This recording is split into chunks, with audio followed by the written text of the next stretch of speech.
Bonjour à tous, ici Frédéric de Facile PC. Je vous souhaite la bienvenue dans cette vidéo formation consacrée à l'outil capture de Windows.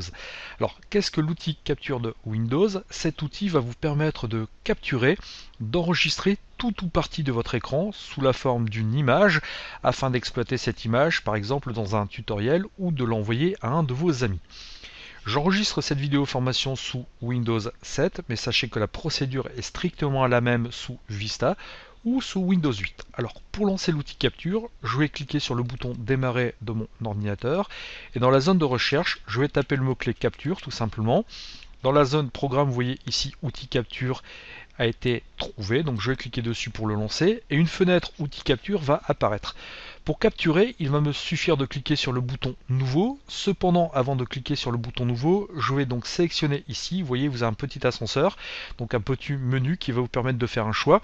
Je vois que j'aurai le choix entre capture forme libre, rectangulaire, fenêtre ou plein écran. Si je clique ici sur forme libre, eh bien je vais dessiner à l'aide de ma souris, à l'aide éventuellement d'un stylet ou à l'aide de mon doigt, donc si j'ai un écran tactile, la forme que je souhaite donc capturer. Par exemple ici vous voyez je vais dessiner une forme complètement libre, hein. Donc après à vous à sélectionner ce que vous souhaitez capturer.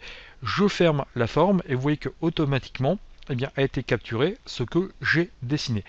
Alors une fois que ça a été capturé, vous avez la possibilité donc d'appliquer plusieurs choses, hein. Vous pouvez enregistrer ici la capture. Si vous cliquez ici sur enregistrer la capture, donc vous n'aurez plus effectivement qu'à aller donc enregistrer celle-ci sur votre ordinateur, hein. Ensuite, vous aurez très bien la possibilité de copier cette capture afin de la coller dans un document. Vous aurez la possibilité aussi d'envoyer la capture par mail. Vous voyez, alors là vous avez le choix soit de l'envoyer à un destinataire de courrier électronique. Si vous choisissez donc cette rubrique, eh bien vous enverrez la capture directement dans un message. Ou alors si vous choisissez destinataire de courrier électronique pièce jointe, la capture que vous avez faite sera envoyée en pièce jointe. Donc après, à vous à choisir ce que vous préférez. Donc encore faut-il qu'un logiciel de messagerie avec un compte de messagerie soit paramétré sur votre ordinateur. Vous avez aussi la possibilité ici d'appliquer un stylet. Vous voyez, si vous cliquez ici sur stylet, vous avez la possibilité donc de dessiner sur votre capture d'écran. Vous pouvez très bien donc encadrer, donc entourer, donc comme ceci, donc avec une sorte de stylo, hein. Et si vous sélectionnez ce petit ascenseur, vous avez la possibilité donc de choisir entre un stylet rouge, un stylet noir. Vous voyez, si je clique ici sur stylet rouge, et bien maintenant, donc à chaque fois que je vais dessiner sur ma capture d'écran, et bien ce sera en rouge. Et j'ai la possibilité donc de choisir un stylo personnalisé. Et si je clique ici sur personnaliser, vous voyez, eh bien, je peux très bien choisir une couleur. Moi ici je vais mettre par exemple un violet. Dans épaisseur, je vais mettre donc un très large. Vous voyez, donc dans pointe, je vais mettre par exemple une pointe de forme ronde. Je clique sur OK. Et maintenant, eh bien, si je clique ici sur stylet personnalisé, eh bien, vous voyez que les réglages que j'ai appliqués donc, vont vraiment être appliqués lorsque je vais dessiner sur ma capture d'écran. Donc vous avez vraiment la possibilité de faire pas mal de choses.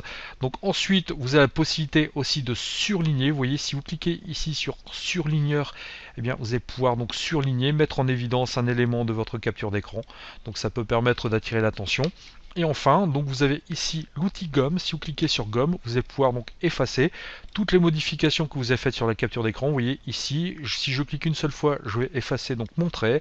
Je reclique une seule fois, j'efface mon trait. Et ça va vraiment donc vous permettre d'éditer et donc d'envoyer, d'utiliser vos captures d'écran.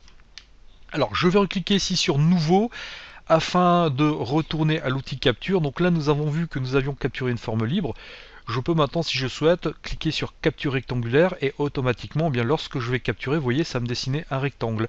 Je vais sélectionner cette zone, donc je fais un glisser-déplacer, hein. Je laisse le bouton gauche de ma souris enfoncé, je dessine ce que je souhaite capturer, et une fois que je relâche le bouton gauche, eh bien, vous voyez que j'ai un rectangle qui a été sélectionné et automatiquement, je vais pouvoir donc appliquer les mêmes réglages que précédemment. Si je clique sur enregistrer, donc je vais pouvoir enregistrer ma capture d'écran. Et vous voyez que quand vous enregistrez votre capture d'écran, vous avez le choix entre plusieurs types donc, de formats d'image. Par défaut, vous aurez un fichier PNG qui est utile donc si vous souhaitez utiliser donc ce fichier sur le web. Après, vous pouvez très bien choisir un format GIF, un format JPEG ou un format HTML. Donc à vous à utiliser le format que vous souhaitez, enfin celui qui vous conviendra le mieux. Donc moi, je vais laisser ici PNG. Donc je n'aurai plus qu'à mettre un nom évocateur. Donc je vais laisser capture et je vais mettre par exemple 2. Je clique sur enregistrer ou je valide avec la touche entrée. et automatiquement donc ma capture d'écran sera présente donc dans mon dossier image, et si j'ai sur image ici, donc vous voyez elle est bien présente, je peux l'exploiter. Alors je vais fermer donc cette capture et je vais vous montrer que maintenant on peut aussi très bien capturer la fenêtre active. Si je vais ici donc sur le petit ascenseur, que je choisis fenêtre, et bien vous voyez donc là par défaut il m'a sectionné donc l'ensemble de mon bureau. Par contre si je positionne donc le curseur de ma souris et si je clique donc ici sur cette barre des tâches, bien systématiquement j'ai une capture de la barre des tâches qui apparaît et donc je pourrais exploiter uniquement cette partie de l'écran.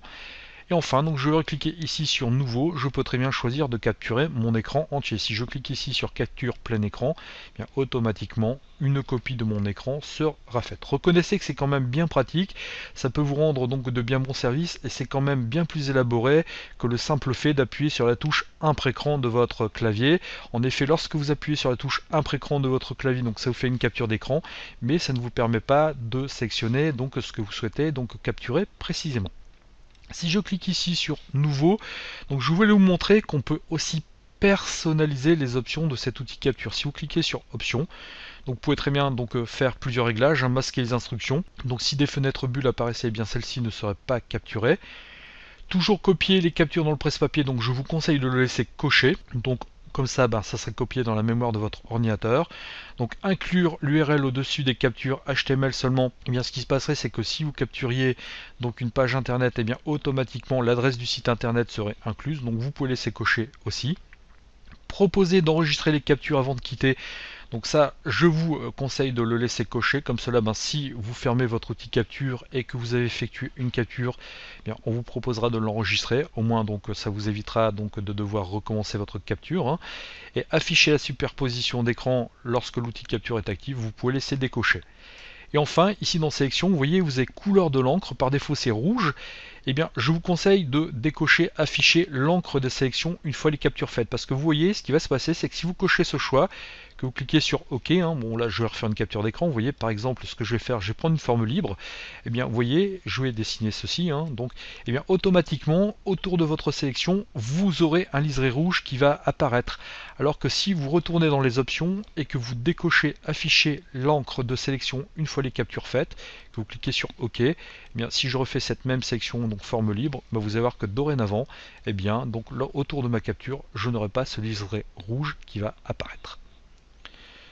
Vous voyez que l'outil capture va vous permettre de capturer tout ou partie de votre écran d'ordinateur. Ça peut vous rendre de bien bons services, surtout lorsque vous voulez donc envoyer des captures d'écran à vos amis, donc pour leur montrer quelque chose, ou si vous souhaitez donc pourquoi pas faire des tutoriels pour aider vos amis sur internet. Cet outil va vous permettre donc de capturer tout ça très facilement, sans avoir besoin d'ajouter d'autres logiciels à Windows, et reconnaissez que c'est quand même très pratique. Je vous remercie de votre attention et je vous dis à bientôt sur une prochaine vidéo formation. Au revoir.